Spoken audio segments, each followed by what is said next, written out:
Hello friends, welcome to my YouTube channel read and learn by Ramesh sir. तो स्वागत है आप सभी लोगों का हमारे प्यारे से channel read and learn by Ramesh sir में। तो जैसा कि बोर्ड के ऊपर लिखा हुआ देख रहे हैं कि विस्थापन या प्रतिस्थापन अपक्रिया आज पढ़ाया जाएगा। ठीक है, ये सेकेंड पार्ट होगा रासायनिक अपक्रिया के प्रकार का। इसके पहले वाली वीडियो में हमने पढ़ाया है आपको कि संयोजन अपक्रिया क्या है, बहुत डिटेल्स में बताया गया, और अपघटन या वियोजन अपक्रिया क्या है और उससे कितने टाइप्स होते हैं। आज हम लोग देखेंगे प्रतिस्थापन अपक्रिया, ऊष्माक्षेपी और ऊष्माशोषी अपक्रिया। ठीक है, छोटी छोटी वीडियो बनाई जाएंगे। तो देखिए, आइए बिना टाइम वेस्ट करने शुरू करते हैं। और हाँ, जो लोग भी चैनल पर नए जुड़े हैं कृपया चैनल को सब्सक्राइब जरूर कर लेंगे। ठीक है, आइए शुरू करते हैं कि विस्थापन या प्रतिस्थापन अपक्रिया क्या होती है। तो विस्थापन या प्रतिस्थापन नाम से भी स्पष्ट है कि विस्थापन का मतलब होता है किसी को जाके हटा देना, और प्रतिस्थापन का मतलब होता है कि किसी को जाके हटा देना लेकिन उसकी जगह पे कोई और जाके बैठ जाए, जो हटाए वही बैठ जाए। ठीक है, सपोज करिए कि यह एक बंदा ए है, ठीक है, और यह यहाँ पे एक बंदा बी है और इसके साथ में एक सी है।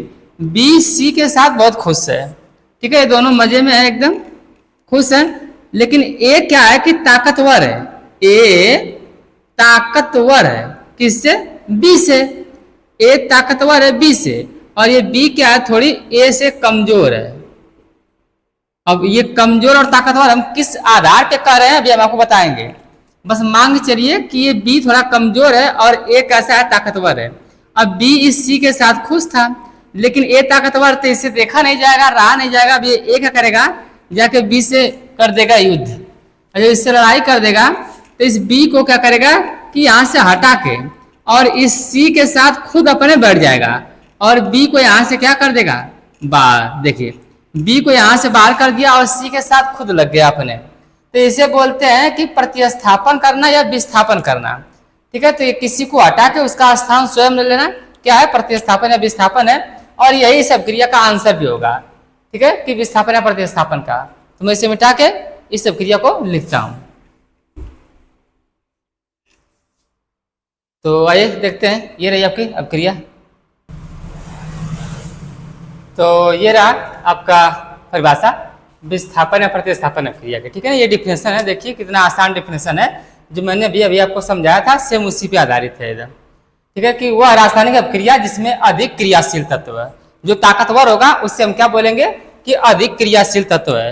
जो ताकतवर होगा उससे हम कहेंगे कि वह कैसा है, अधिक क्रियाशील तत्व है। अधिक क्रियाशील तत्व कम क्रियाशील तत्व को उसके यौगिक से हटाकर उसका स्थान स्वयं ले लेता है।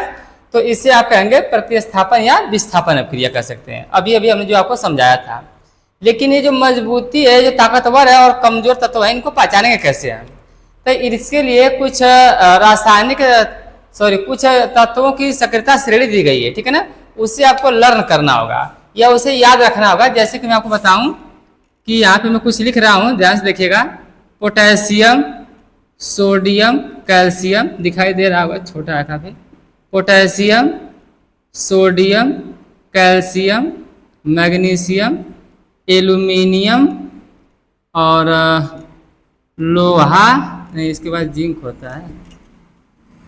जिंक, लोहा, टीन, पीवी यानी सीसा, ठीक है, फिर हाइड्रोजन है, फिर कापर है, मरकरी है।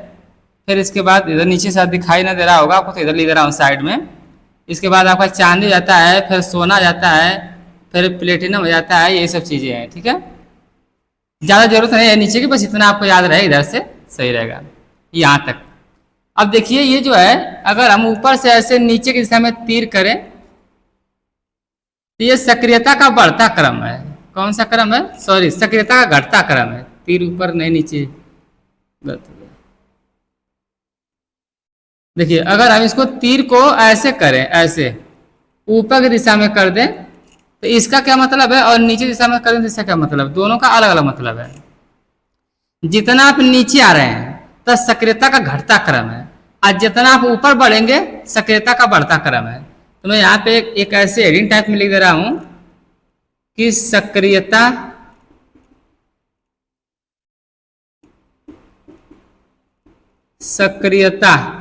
क्रम ठीक है। सक्रियता का मतलब मजबूत कितना है। तो अगर तीर का निशान नीचे की डायरेक्शन में है तो ये सक्रियता का बच्चों घटता क्रम है। अगर तीर का निशान ऊपर डायरेक्शन में है तो सक्रियता का कौन सा क्रम है, ये बढ़ता क्रम है। ठीक है ना, बढ़ता क्रम है। मतलब इसका यह मतलब हुआ कि हर ऊपर वाला तत्व अपने से नीचे वाले तत्व से मजबूत होगा। जैसे कि इस जिंक और एल्युमिनियम की अगर कंपेयर करें तो जो तीर ऊपर की दिशा में जा रहा है तो बढ़ रहा है। तो यानी कि अगर एल्युमिनियम और जिंक की तुलना करेंगे तो ऊपर वाला जो होगा वो मजबूत होगा और नीचे वाला कमजोर होगा। और ये ऊपर वाला अपने से नीचे आने वाले हर किसी से मजबूत होगा। अगर मैग्नीशियम की बात करें तो मैग्नीशियम अपने से नीचे आने वाले हर किसी से ताकतवर होगा लेकिन अपने से ऊपर वालों से कमजोर होगा। कैल्शियम की बात करें तो कैल्शियम अपने से नीचे आने वाले हर तत्वों से मजबूत है और अपने से ऊपर वाले दोनों तत्वों से कमजोर है। इस तरीके से अगर लोहा की बात करें तो लोहा अपने से नीचे आने वाले सभी से मजबूत है लेकिन अपने से ऊपर रहने वालों से क्या है, कमजोर है। ठीक है ना। तो ये सक्रियता क्रम है, ये भी धातुओं का सक्रियता क्रम है। ठीक है, ये सक्रियता श्रेणी आपको तीसरे चैप्टर में पढ़ाई जाती है। तो अब यहाँ देखिएगा मजबूत और कमजोर की तुलना यहाँ से करेंगे। अगर फॉर एग्जाम्पल की हम यहाँ पे बात करें, एक एग्जाम्पल है तो वही एग्जाम्पल पुराना वाला, एक तत्व ए है, एक तत्व बी है और तीसरा तत्व यहाँ पे सी है। बी और सी एक साथ थे दोनों, ये एक प्रकार का यौगिक है। ऐसा मान लेंगे कि एक प्रकार क्या है, यौगिक है। अब इस यौगिक में दो तत्व रह रहे हैं, ठीक है ना, एक बी और एक सी, और एक तत्व यहाँ पे है आपका ये ए है। यह एक क्या है, तत्व है, अकेला है ना, तत्व है। और यह दो लोग है ना तो ये यौगिक है। अब इसमें यह है तो ये भी तत्व है, तो ये भी तत्व है। अब ये एक्चुअली क्या होगा कि कोई ना कोई धातु होगा, ये एक्चुअली क्या होगा, कोई ना कोई धातु होगा। और यहाँ पे ये जो पहला वाला है ये भी क्या होगा, आपका एक धातु ही होगा, क्योंकि धातु धातु से ही लड़ाई कर सकता है। और ये सेकेंड वाला कुछ भी हो सकता है, मूलक या धातुएं जो भी कुछ हो जाए, लेकिन ये पहला फर्स्ट पर दोनों धातु ही होनी चाहिए। अब ये धातु धातु से जाके लड़ाई कर देगा। अब ये मजबूत होगा तो इस बी वाले को हटा देगा और यहाँ इसका स्थान स्वयं ले लेगा और खुद एक नया यौगिक बना लेगा और यहाँ से बी को क्या कर देगा, बाहर कर देगा। तो इस प्रकार से इसे प्रतिस्थापन अपक्रिया विस्थापन अपक्रिया कह सकते हैं। लेकिन केवल एक ही बंदा बाहर किया है इसलिए इसे हम एकल विस्थापन कहेंगे। अगर दो दो बार यही काम होने लगे तो उसे हम डबल विस्थापन कह सकते हैं। ठीक है ना। तो आइए इसका एक रियल एग्जाम्पल लेके देखते हैं। तो जैसे मान लीजिए कि आपके पास एक जिंक है तत्व, और जिंक क्या काम कर रहा है कि H2SO4 से अभिक्रिया करा दीजिए, सल्फ्यूरिक अम्ल है, ठीक है ना, इससे इसकी अभिक्रिया करा देंगे। तो एक्चुअली होगा क्या कि ये आप एक ही जगह रख लीजिए और इसमें दो चीजें हैं, एक SO4 है जिससे हम मूलक कह सकते हैं, और यह एक क्या है, आयन है, जो कि है तो धातु नहीं, हाइड्रोजन। देखिए हाइड्रोजन अपवाद में आता है, धातु और धातु दोनों का व्यवहार करता है। ठीक है ना। इसलिए आवर्त सारणी में भी इसका स्थान निश्चित नहीं है और इसे आवारा तत्व कहा गया है। तो मैंने यहाँ पे देखिए लिखा है धातुओं की सक्रियता श्रेणी लिखा है, लेकिन इसमें यहाँ पे देखिए कि यहाँ पे हाइड्रोजन भी आ रहा है। धातुओं की श्रेणी में हाइड्रोजन को रखा गया है क्योंकि धातुओं की श्रेणी में हाइड्रोजन को इसलिए रखा गया है क्योंकि हाइड्रोजन भी कभी कभी धातुओं की तरह व्यवहार करता है, यानी धनायन भी बनाने लगता है। इसलिए तो यहाँ पे इस कंडीशन में यहाँ पे धनायन का चिन्ह है, ठीक है ना, इसलिए ऐसा है। और जिंक पे भी धन होता है, यानी दोनों क्या है, आपकी धातुएं हैं। तो अब ये भी धातु, ये भी धातु। अब देखिए हाइड्रोजन और जिंक में ऊपर कौन है, जो ऊपर होगा वो ताकतवर होगा। तो जिंक यहाँ पे है और हाइड्रोजन यहाँ पे है। अब जिंक है ऊपर, इसलिए जिंक क्या होगा, ताकतवर। तो जैसे जिंक हाइड्रोजन से जाकर लड़ाई करेगा तो इस हाइड्रोजन को क्या काम करता है, यहाँ से हटा देगा। क्या काम करेगा, यहाँ से हटा देगा और जिंक इसके साथ खुद बढ़ जाएगा। जब जिंक इसके साथ बैठेगा तो बनाएगा ZnSO4 और यहाँ से हाइड्रोजन गैस क्या हो जाएगी, बाहर निकल जाएगी। और जब गैस बाहर निकलती है तो उसको तीर के निशान से ऐसे ऊपर की दिशा में दिखा देते हैं। इससे पिछले वाले वीडियो में हमने आपको बताया था। तो ये एक अपक्रिया हो गई। तो ये कौन सी अपक्रिया का एग्जाम्पल था, विस्थापन या प्रतिस्थापन। क्यों, क्योंकि यहाँ से हाइड्रोजन क्या हुआ है, विस्थापित हो चुका है, अर्थात यहाँ से हटाया जा चुका है। ठीक है। अच्छा, अब ये चीज बनी कैसे है, इसको भी सीखना। तो आपको कम से कम इतना पता होना चाहिए कि जिंक के ऊपर +2 चार्ज होता है और SO4 के ऊपर भी -2 चार्ज होता है। जैसे ही अब यहाँ से हाइड्रोजन हटा है तो हट गया, ठीक है, लेकिन अब जिंक इसके साथ अपक्रिया करेगा। जिंक इसके साथ लड़ाई इसके साथ अपक्रिया करने जाएगा तो जिंक के पास +2 का चार्ज है, इसके पास -2 का चार्ज है, ये प्लस माइनस आपस में कैंसिल हो जाते हैं और ZnSO4 आपस में चिपक जाते हैं, तो बन जाता है जिंक का सल्फेट। ठीक है ना, यहाँ से बन जाएगा आपका जिंक का सल्फेट बन गया। तो इस प्रकार से कौन सी अपक्रिया कहलाएगी आपकी प्रतिस्थापन या विस्थापन अपक्रिया कहलाएगी। ठीक है, आइए एक एग्जाम्पल और लेते हैं। ठीक है, चलिए कोई भी इसमें से तत्व उठा लीजिए। जैसे कि हम यहाँ से कैल्शियम ले लेते हैं और एक अम्ल ले लेते हैं हाइड्रोक्लोरिक अम्ल। आपने नाम सुना होगा इसका, हाइड्रोक्लोरिक अम्ल है। ठीक है, हाइड्रोक्लोरिक अम्ल, और इसकी अभिक्रिया करा देते हैं कैल्शियम के साथ हाइड्रोक्लोरिक की। तो एक्चुअली होगा क्या कि ये कैल्शियम धातु है, यानी कि ये धनायन है, इस पे +2 का चार्ज होता है, और ये एक्चुअली धातु है नहीं, लेकिन धातु की तरह व्यवहार कर लेती है, इसलिए यहाँ पे ये कैल्शियम इसको धातु समझ लेता है, क्योंकि ये धनायन बनाने लगता है। ये धातु धातु के साथ जाकर लड़ाई कर देता है। देखते हैं कि दोनों में से मजबूत कौन है। तो यहाँ श्रेणी से पहचानिए, कैल्शियम ऊपर है, हाइड्रोजन नीचे है, और जो नीचे होता है वो कमजोर होता है, और जो कमजोर होता है वो हार ही जाएगा। तो ताकतवर से लड़ाई करेगा ये, तो ये हारना ही है। इसको हाइड्रोजन को Cl का साथ छोड़ के भागना ही पड़ेगा। हाइड्रोजन और Cl एक साथ खुद से, ये कमजोर पड़ गया, ये ताकतवर पड़ गया, आके लड़ाई किया, इससे जीत गया। अब ये कैल्शियम इस क्लोरीन के साथ जाएगा, तो एक्चुअली कैल्शियम क्लोरीन के साथ जाएगा, लेकिन बाहर कौन होगा, यहाँ से हाइड्रोजन बाहर होगा। तो यहाँ से हाइड्रोजन गैस क्या करेगी, बाहर होगी, और हाइड्रोजन हमेशा अपने आणविक रूप में बाहर आएगा, यानी कि यह द्विपरमाणुक होता है, इसलिए आणविक रूप में बाहर आएगा। यहाँ से नहीं कि खाली ऐसे बाहर कर देंगे, नहीं। अब यह कैल्शियम को इसके साथ रहना है Cl के साथ, तो इसको रहने के लिए कुछ नियम है। कैल्शियम को Cl के साथ कैसे चिपका नहीं देंगे, इसके साथ रहने के लिए भी सब कुछ नियम है कि कैल्शियम पे 2 का चार्ज होता है और क्लोरीन पे 1 का चार्ज होता है। यहाँ पे प्लस और माइनस का ध्यान नहीं देना है फार्मूला बनाते वक्त। ठीक है, बस याद ध्यान देना कि कैल्शियम पे 2 का चार्ज है और क्लोरीन पे 1 का चार्ज है। अब इसका जब ये परमाणु, ये इसके आयनों की जो संख्या यहाँ पे है, धन आयन आयन, अगर संख्या सेम नहीं है तो इसका क्रॉस मल्टीप्लाई इसके पैर के आम, इसका क्रॉस मल्टीप्लाई यानी गुणा इसके पैर के आम। तो जब हम 1 का गुणा करेंगे Ca में तो कोई फर्क नहीं पड़ता, क्योंकि 1 से गुणा करने पर किसी भी चीज में प्रभाव नहीं पड़ता है। लेकिन जैसे ही 2 से गुणा करेंगे Cl में, तो यह Cl कट बन जाएगा दूठ, यानी कि CaCl2 बनेगा। यानी कैल्शियम को अगर क्लोरीन के साथ रहना है तो CaCl2 बनाएगा। यहाँ पे क्या बनाएगा, CaCl2, और यहाँ पे धन का चिन्ह, तो इसे बोलते हैं कैल्शियम क्लोराइड। क्या नाम बोला हमने यहाँ पे, कैल्शियम क्लोराइड। आप नाम जरूर लिख लिया करिए हर चीज का। केमिस्ट्री में अगर तेज होना है तो जितने भी सूत्र बन रहे हैं सबका नाम, सबसे जरूरी बात यही है। अभी से आपको सूत्र भी याद होने लगेंगे। जिंक का सल्फेट, जिंक का सल्फेट यहाँ से हाइड्रोजन गैस है, ये सल्फ्यूरिक अम्ल है, ये हाइड्रोक्लोरिक अम्ल है। ठीक है ना, तो इस तरीके से अब एक आध दो एग्जाम्पल आप अपने मरीज से लेके देख सकते हैं।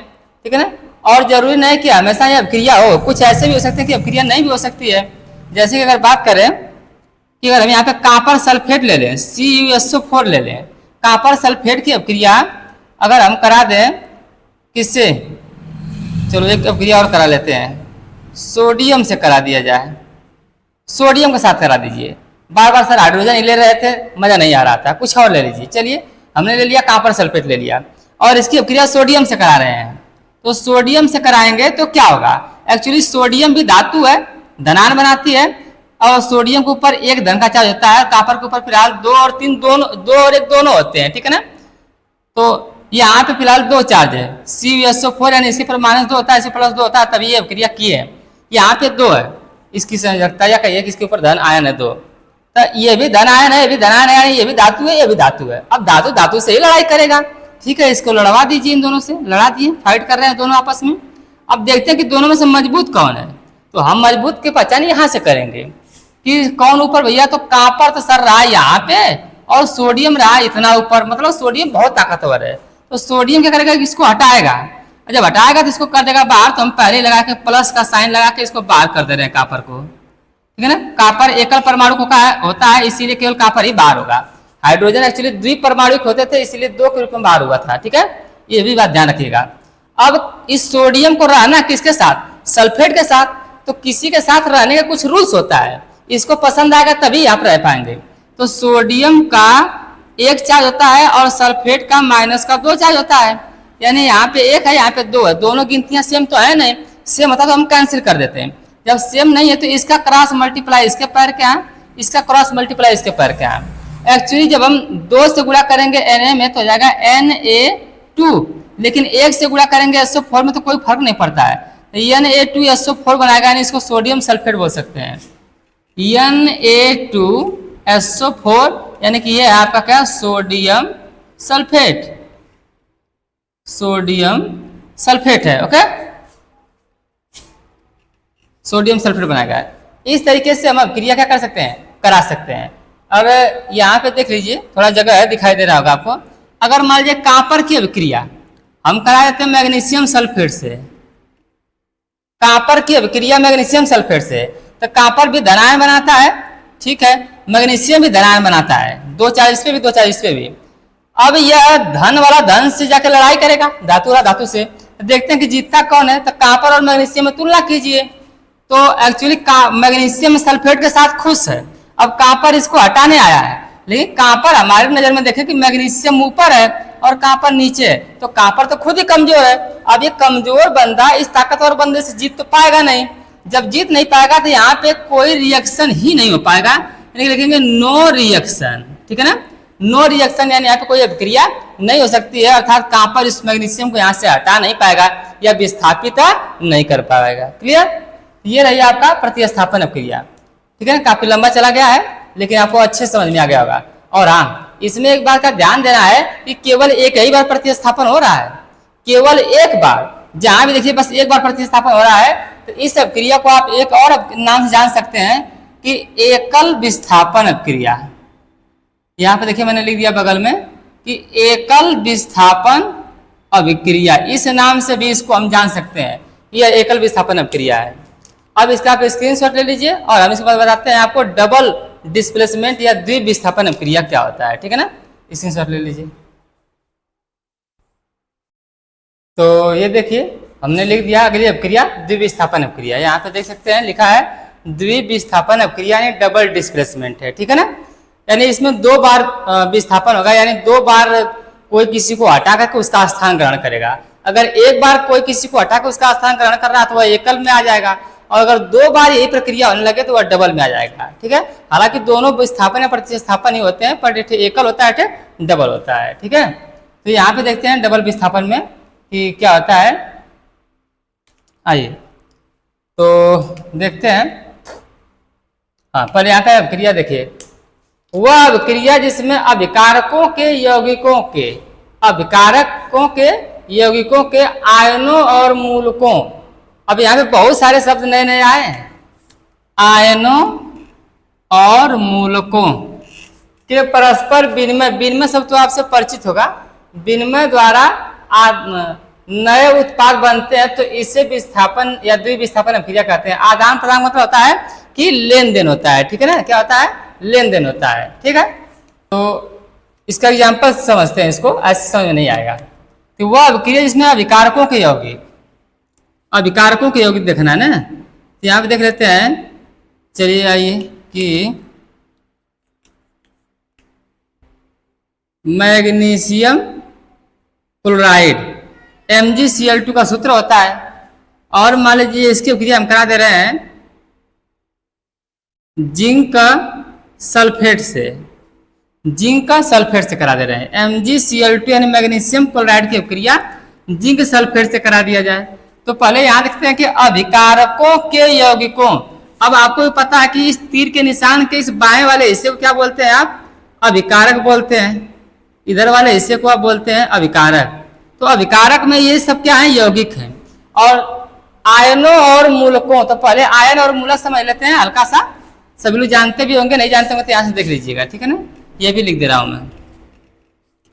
आयन का मतलब होता है कि जिसके ऊपर कोई भी तत्व हो, अगर उसके ऊपर प्लस या माइनस लिखा है तो फिर ये क्या है, आयन है। ये धन आयन है, ये ऋण आयन है। इसका ये मतलब होता है कि ये इलेक्ट्रॉन ग्रहण किए हैं और ये इलेक्ट्रॉन को क्या किए हैं, त्यागे हैं। क्या करने के लिए, अपना अष्टक को पूरा करने के लिए। तो जब कोई भी तत्व अपना अष्टक पूरा करने के लिए इलेक्ट्रॉन को ग्रहण करता है या इलेक्ट्रॉन को त्यागता है तो वह आयन बना लेता है, धन आयन या ऋण आयन। अगर ग्रहण करेगा तो ऋण आयन और त्याग देगा तो धन आयन। ओके, अच्छा, तो ये सब चीजें क्या आपके आयन्स हैं। और मैग्नीशियम +2 करता है, कैल्शियम +2 करता है, क्योंकि इसके पास 2 फालतू इलेक्ट्रॉन होते हैं, त्याग देता है, ठीक है। आयन समझ गए आप। अब मूलक समझ लीजिए कि मूलक क्या होता है। रेडिकल इसे कह लेते हैं अंग्रेजी में। जो मूलक होते हैं जैसे कि SO4 ये मूलक हो गया, ठीक है ना, और CO3 कार्बोनेट यह मूलक हो गया, और OH हाइड्रोक्साइड यह भी प्रकार का मूलक है। यानी कि ये जो होते हैं अकेले रहते हैं, सॉरी अकेले कभी नहीं रह सकते हैं, अकेले में इनका कोई अस्तित्व नहीं होता है, कोई पहचान ही नहीं होती है। SO4 कोई यौगिक है क्या? नहीं। जब ये किसी के साथ जुड़ते हैं तो इनकी पहचान बनती है, इनका अस्तित्व बनता है, यानी कि अकेले इनका कोई अस्तित्व नहीं होता है मूलकों का। जब किसी तत्व के साथ इसे अगर जोड़ देंगे तो इनके पहचान बन जाता है। तो ये होते हैं कुछ मूलक, इनके ऊपर कुछ चार्ज होता है, इसे आपको याद रखना होगा। वैसे बहुत सारे मूलक होते हैं, अगर कोई सामने आता जाएगा तो मैं आपको बताता जाऊंगा, ठीक है ना। ओके, देखिए तो कहा गया है कि आयंस और मूलक, तो यहाँ पे क्लोरीन भी एक तरह से क्या काम करेगा, मूलक का ही काम कर लेगा और आयन का भी काम कर लेगा। अकेले है तो फिलहाल ये आयन कहलाएगा, ऐसे ये लोग मूलक में कहलाएंगे। तो देखिए यहाँ पे अगर कोई और अगर आप जैसे मूलक लेना चाहते हैं तो इसको जोड़ सकते थे यहाँ पे कि दोनों आपको मूलक दिखाई देना चाहिए, तो आप जोड़ दीजिए कि मैग्नीशियम कार्बोनेट को जोड़ दीजिए Mg, तो कैल्शियम कार्बोनेट दे दीजिए CaCO3 कैल्शियम कार्बोनेट। अब आपको बेहतर समझ में आ जाएगा कि ये कार्बोनेट है, इसका नाम क्या है, सल्फेट है। नाम भी आपको पता होना चाहिए, इसका नाम क्या है बच्चों, सल्फेट, और इसका नाम क्या है, कार्बोनेट। सभी मूलकों का नाम भी आपको ज्ञात हो, इसका नाम है हाइड्रोक्साइड, ठीक है। चलिए, तो अब कारक के सारे यौगिक जान गए, आयनों और मूलकों। तो अब ये हिस्सा क्या कहलाएगा आपका, आयन। ये हिस्सा एक्चुअली क्या है, आयन है, और ये हिस्सा क्या है आपका, मूलक है। और यहाँ पे भी ये हिस्सा क्या कहलाएगा आपका, आयन कहलाएगा, और ये वाला हिस्सा क्या कहलाएगा, मूलक कहलाएगा, ठीक है। बिल्कुल अच्छे समझना। तो कहा गया कि आयन और मूलक परस्पर विनिमय के द्वारा यानी आदान प्रदान के द्वारा। अब ये कहता है इससे कि यार एक काम करो कि तुम मेरा वाला मूलक ले लो और मुझे अपना वाला मूलक दे दो। अब ये क्या कहेगा इससे कि यार तुम अपना वाला आयन मुझे दे दो और मेरा वाला आयन तुम ले जाओ। यानी कि आयन और मूलक का यहाँ पे क्या हो रहा है, आदान प्रदान हो रहा है। यानी दो बार हटाई जा रही है चीजें, ठीक है ना। एक बार ये कैल्शियम यहाँ से इसको हटा के इसका स्थान लेगा, और ये हट जाएगा तो फिर ये खाली बच जाएगा तो इसके साथ ये आ जाएगा, ऐसा होता है। यानी दो बार डिस्प्लेसमेंट हो रहा है, दो बार विस्थापन हो रहा है। अब ये अगर कैल्शियम क्या करेगा कि इस जिंक को हटाएगा, वैसे तो कैल्शियम ताकतवर है, देखिए कैल्शियम ऊपर है तो कैल्शियम ताकतवर है, जिंक को हटा ही देगा। तो पहले कैल्शियम हटाएगा किसको, जिंक को। अब कैल्शियम को जुड़ना किसके साथ है, सल्फेट के साथ है, क्योंकि जिंक को हटा देगा कैल्शियम जाके यहाँ से। तो एक्चुअली कैल्शियम जुड़ेगा तो कैसे जुड़ेगा, कैल्शियम पे होता है +2 का चार्ज और जुड़ना इसे सल्फेट के साथ, और इसके ऊपर होता है -2 का चार्ज। गिनतियां बराबर हैं, 2 से 2 कैंसिल आउट है, CaSO4 आपस में क्या करेंगे, चिपक जाएंगे। तो यहाँ से बनेगा आपका CaSO4 बन जाएगा, कैल्शियम सल्फेट बन जाएगा। इसके बाद जैसे ही कैल्शियम यहाँ जाके चिपका SO4 के साथ, तो जिंक बेचारा बाहर हो गया होगा। अब जब जिंक इसमें बाहर होगा तो जिंक को कोई तो ढूंढेगा कौन, ये कैल्शियम साथ छोड़ दिया था कार्बोनेट का। अब कार्बोनेट बेचारा अकेले हो गया था और इसको जीने के लिए कोई तो चाहिए। ये कार्बोनेट क्या करता है, इस जिंक को पकड़ लेता है, अपने यहाँ के जिंक तुम आ जाओ मेरे पास। तो ये जिंक और कार्बोनेट आपस में क्या कर लेंगे, अभिक्रिया कर लेंगे। लेकिन जिंक को कार्बोनेट के साथ रहने के लिए भी कुछ रूल्स फॉलो करने होंगे। इसके ऊपर का चार्ज पता होना चाहिए और इसके ऊपर का आपको चार्ज पता होना चाहिए। हालांकि दोनों चार्ज बराबर है तो ये दोनों से कैंसिल आउट और जिंक और कार्बोनेट आपस में चिपक जाएंगे। यानी यहाँ बना देंगे ZnCO3 यानी कि जिंक कार्बोनेट बना देंगे, ठीक है ना। तो इस प्रकार से देख रहे हैं कि अब यहाँ पे ये वाला अभी क्या कहलाएगा, आपका आयंस कहलाएगा, आयन, और ये क्या कहलाएगा, मूलक। और ये अभी आपका क्या है, आयन है, और यहाँ क्या है, मूलक है। अब आपको परिभाषा का असली मतलब समझ में आएगा कि सही में यहाँ विनिमय हो रहा है किसका, आयन और मूलक का। यहाँ पे कैल्शियम आयन के साथ मूलक CO3 था, लेकिन यहाँ कैल्शियम आयन के साथ मूलक SO4 हो गया, और यहाँ जिंक आयन के साथ मूलक SO4 था और यहाँ जिंक आयन के साथ मूलक CO3 हो गया। यानी मूलक और आयन आपस में क्या हो रहे हैं, एक्सचेंज यानी आदान प्रदान यानी विनिमय हो रहा है सबका। तो इस अभिक्रिया को आप बोल सकते हैं क्या, द्विविस्थापन अभिक्रिया, ठीक है ना। और ऐसी बहुत सारी रिएक्शन आपको मिल जाएंगी, ठीक है। तो मैंने एक ही रिएक्शन लेकर आपको समझा दिया, आप एक दो और रिएक्शन लेकर समझ सकते हैं, आपस बुक्स में बहुत सारी रिएक्शन दी हुई हैं। ठीक है। और हम लास्ट में एक वीडियो बनाएंगे इस पे केवल रिएक्शन को सॉल्व कराया जाएगा, सारे रिएक्शन को। तो इसका आप स्क्रीनशॉट लीजिए, फिर इसके बाद हम अगली टॉपिक पढ़ाते हैं आपको ऊष्माक्षेपी, ठीक है। इसका स्क्रीनशॉट ले लीजिए। देखते हैं ऊष्माक्षेपी अभिक्रिया, यानी इसे बोलते हैं एक्सोथर्मिक रिएक्शन, ठीक है ना। इसके बाद इंडोथर्मिक रिएक्शन देखेंगे आप। फिलहाल यहाँ पे एक्सोथर्मिक है, ऊष्माक्षेपी को एक्सोथर्मिक बोलते हैं। तो ऊष्माक्षेपी, ऊष्मा का मतलब है कि ऊष्मा यानी गर्मी, क्षेपी का अर्थ है कि बाहर निकलना, ठीक है ना। तो वे रासायनिक अभिक्रिया जिसमें से ऊर्जा क्या होती है, निर्मुक्त होती है। निर्मुक्त मतलब होता है बाहर निकलती है, यानी जब दो लोगों को आपस में अभिक्रिया कराया जाता है तो एक तीसरा उत्पाद बनता है, लेकिन उत्पाद के साथ साथ बहुत ज्यादा गर्मी भी बाहर निकलती है। तो उसी को हम बोलते हैं कि ऊष्माक्षेपी अभिक्रिया। जब ऊष्मा बाहर निकलेगी तो बोलेंगे ऊष्माक्षेपी अभिक्रिया, ठीक है। इसके एक दो एग्जांपल्स आप हमेशा याद रखेंगे एग्जाम में लिखने के लिए, ठीक है। और वैसे ऐसा कोई ट्रिक नहीं है कि इसमें से कितनी ऊष्मा निकलती है बाहर, इसको आपको लर्न करना पड़ेगा, बुक्स में दिए रहते हैं पहले से ही, ठीक है ना। जैसे कि एग्जाम्पल के रूप में, और हाँ एग्जाम्पल के रूप में आपको बता दूं कि जैसे कार्बन को अगर जब आप ऑक्सीजन की उपस्थिति में जलाते हैं, कार्बन में आप कोयला भी हो सकता है, ग्रेफाइट भी हो सकता है, ठीक है ना, क्योंकि ये दोनों कार्बन के अपर रूप होते हैं, कोयला और ग्रेफाइट। तो यहाँ पे जब कार्बन को ऑक्सीजन की उपस्थिति में क्या कहता है, जलाया जाता है, तो यहाँ पे CO2 गैस बनती है। कौन सी गैस बनती है, CO2 गैस बनती है, निर्मुक्त होती है। और साथ में यहाँ 94 किलो कैलोरी ऊष्मा भी मुक्त होती है। 94 किलो कैलोरी क्या होती है, ऊष्मा कैलोरी, ऊष्मा मुक्त होती है। कितना बच्चों, 94 किलो कैलोरी। अच्छा, इस परिभाषा में खास बात यह भी है कि मुक्त हुई ऊष्मा को, मुक्त हुई ऊष्मा को, जो ऊष्मा मुक्त हुई है, मुक्त हुई ऊष्मा को उत्पाद की तरफ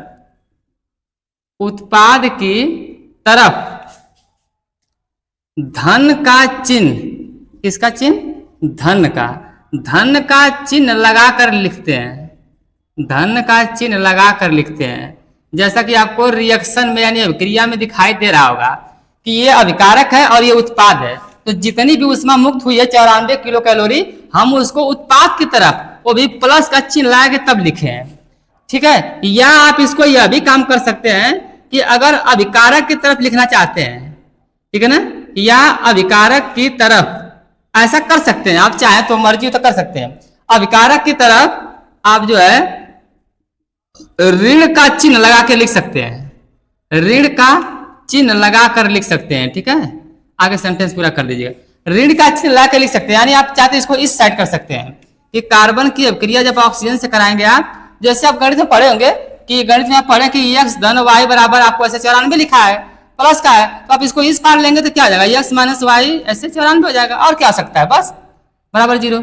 यहाँ कुछ नहीं बचेगा तो 0 लिख सकते हैं। यही चिन्ह इस पार आएगा तो माइनस जाता है, तो आप इससे बराबर का चिन्ह समझ लीजिए, बस इतना ही कर सकते हैं। तो 94 को इस साइड ले लीजिए, तो माइनस का 94 किलो कैलोरी, 94 किलो कैलोरी, इस तरीके से लिख सकते हैं। फिर अभिक्रिया का निशान, फिर CO2 गैस तो यहाँ से बनेगी, ऐसे भी लिख सकते हैं आप, ठीक है ना। अथवा करके आप इस अभिक्रिया को इस प्रकार से भी लिख सकते हैं। तो बहुत छोटी सी परिभाषा है ऊष्माक्षेपी अभिक्रिया, वे रासायनिक अभिक्रियाएं जिसमें ऊर्जा क्या होती है बच्चों, निर्मुक्त होती है, उससे हम कहते हैं ऊष्माक्षेपी अभिक्रियाएं, ठीक है ना। ऐसा बहुत से अभिक्रिया हो सकता है, जैसे कि आप चूना गर्म करते हैं दुकान से लाके घर पेंट करने के लिए, तो उसको जैसे ही पानी में डुबोते हैं चूना को, तो पानी उबलने लगता है, तो उसमें से बहुत सारी गर्मी निकलती है, इतना गर्मी निकलती है कि आप हाथ डालें तो हाथ जल जाए, ठीक है। जैसे चावल पकता है जितना तेज, उतना ही तेज वह चूना पानी में उबलने लगता है, तो वह भी एक ऊष्माक्षेपी अभिक्रिया है, ठीक है। तो अब धान के खेत में जाएंगे तो आप वहां से मेथेन गैस वगैरह निकलती है, वो अभी प्रकार की ऊष्माक्षेपी अभिक्रिया ही है, क्योंकि उसमें से भी हीट निकलती रहती है। तो जितनी भी अभिक्रिया हो रही है जिसमें से हीट निकल रही है, तो वो सब कौन सी अभिक्रिया रहेंगी, आपको ऊष्माक्षेपी ही रहेंगी। हम लोग शोषण कर रहे हैं, शोषण प्रक्रिया में भी हीट निकलती है, ठीक है, वो अभी एक प्रकार का ऊष्माक्षेपी है। तो ऊष्माक्षेपी मतलब कि जहां से आपको क्या निकल रही है, ऊष्मा निकल रही हो, गर्मी निकल रही हो, ठीक है। इसका स्क्रीनशॉट ले लीजिए। फिर हम देखते हैं आपको ऊष्माशोषी अभिक्रिया।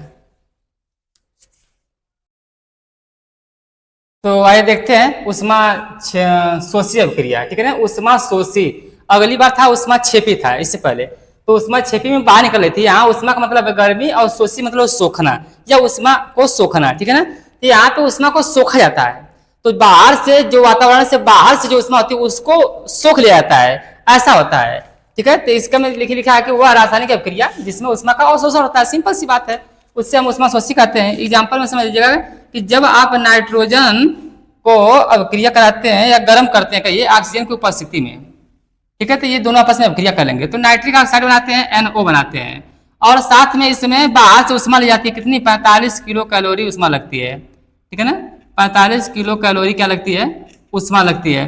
तो जब यहाँ पे ग्रहण करने वाली बात हुई है, इसीलिए ऋण का चिन्ह ला के लिखते हैं। अगर हाँ आप चाहें तो इस ऋण को इस साइड लिख सकते हैं, लेकिन धन का चिन्ह लगा के। इस बात को याद रखना है कि हमेशा उत्पाद में लिखना चाहिए, जब कोई त्याग करता है तो प्लस, और जब कोई ग्रहण करता है तो उसको माइनस। अगर आप इस साइड करना चाहते हैं तो चिन्ह चेंज कर दीजिएगा, बस इतना ही कर सकते हैं, ठीक है ना। ये हो गया आपका उष्मा शोषी अभिक्रिया। अब जो कल बोर्ड पे, सॉरी अगली वीडियो में, इससे जो आप बोर्ड पे देखे थे कि हमने लिखा था रासायनिक अभिक्रियाओं के प्रकार में बहुत सारे, तो उसमें से कुछ अभिक्रिया बच गई हैं, जैसे कि आपका ऑक्सीकरण अभिक्रिया, अपचयन अभिक्रिया और उपोपचयन अभिक्रिया, इससे आप रेडॉक्स अभिक्रिया के नाम से जानते हैं। तो उसको हम देखते हैं नेक्स्ट वीडियो में, ठीक है ना, तो वीडियो लंबी हो जाएगी, ठीक है। तो जो लोग ये वीडियो देख रहे हैं, अगर चैनल पर नए हैं तो प्लीज़ चैनल को सब्सक्राइब कर लीजिए, और जिन लोग भी ये वीडियो पसंद आ रही हो, अच्छी लग रही है, वीडियो पढ़ने में हेल्पफुल लग रहा हो कि हाँ कुछ सीखने को मिल रहा है, तो वीडियो के अंत में अगर आपको कुछ सीखने को मिले बेहतर, अन्य वीडियो से अगर अच्छी कुछ सीखने को मिले, तो आप वीडियो को लाइक जरूर कर दीजिएगा और एक कमेंट भी कर दीजिएगा, ठीक है।